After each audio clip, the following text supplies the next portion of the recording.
People look at you strange saying you changed, like you worked that hard to stay the same. Like you're doing all this for a reason. Welcome to episode 96 of Boxes in the Basement. Thank you once again for taking your time. I know everybody has busy schedules and my calendar fills up, so I try to get my content out there that harmonizes with the feedback that I get. I just don't want to keep, oversaturating things of things I cop, I play in that is not warranted of a sneaker review. I do watch other reviews just to see other concepts as far as pieces, and they're all kind of the same. Either they're gifted sneakers and they give the pros, less of the cons, or they all have the same kind of narrative. I just try to spin mine a little bit just off of feedback that I get, and then that's why I post the videos that I post. The last two, I kind of rushed them. People were asking which ones did you have next, and I was just like, let me just get this content out there all in one weekend, and I shouldn't have did that. I just don't like rushing things, but I don't like taking too long either. And without any further ado, the Nike Ja 1 Day 1.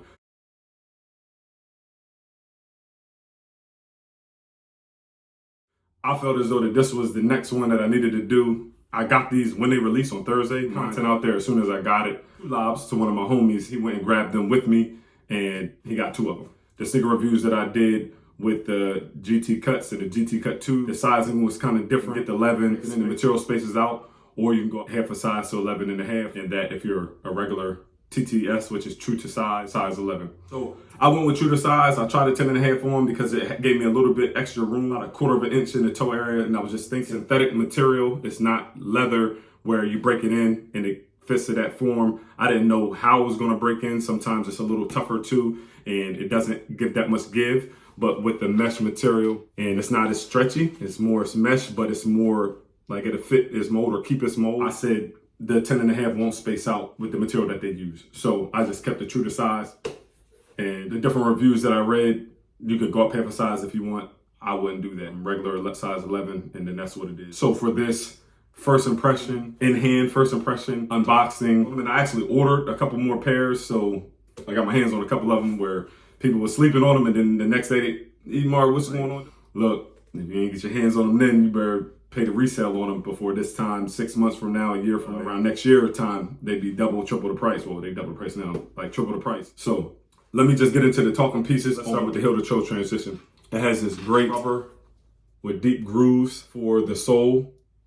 It gives good traction, and I like how the design protrudes up, and it just doesn't stop underneath. It protrudes up a little bit, so you can kind of see it on the heel piece. It's not just exactly underneath, it's on the side too. And then this Phylon material, you can get into the technical names. There's a couple of different names that people said that it is. We'll give this probably spider cracks in it. It gives me that impression that it'll keep its original form. They call it a strap lock down here, the synthetic leather. It's not real leather. It gives that strap. Maybe the twos like they always do with the Kyries, the PGs, how it has the strap. So the twos probably end up having a strap, but it gives that impression. And I actually was thinking about, because I got people that can sew things, I was actually thinking about getting a strap from an older shoe and then putting it on here just to see how it looks. I have so many I can choose from, or I can play around with. It does have the swoosh, which fades out into this little pull tag in the back, I guess to help get your sneaker up. All the little talking pieces on it, you can get into your research on that, with the names and the 12 and the signatures and all that. A couple different things. Changes the colors on 12 in the back. It gives the JA, that Ja Morant logo in there. It gives a lot of impact absorption, and I really didn't know how to feel about it at first, but then it gives so much impact absorption. I was just like, hey, if it works for him, it's going to work for us. So that's a strobel board in the bottom. As you can see, it has a zoom unit. You can read the insoles, just Google the insoles and you'll see what it says on it. Achilles protection. Protrudes, doesn't dip down as low as other sneakers, which gives that ankle guard protection. It goes kind of deep in there, and it has materials all in there. It's not like it's a hard plastic material in there. So with the athleticism that Ja has, sneaker works for him, and the research that they did on it is definitely going to work for us. So I would just say, if you can go into a store and try them on, try them on. I slept on the scratch colorway. I should have got that, but I was kind of 50-50 because I was like, I'm a grown man. I don't want to wear the scratches on a sneaker. Then I was like, they got other colorways coming out. So rather than paying a resale on those, just take that, get just regular color releases. These are 110, and I got them all at 110.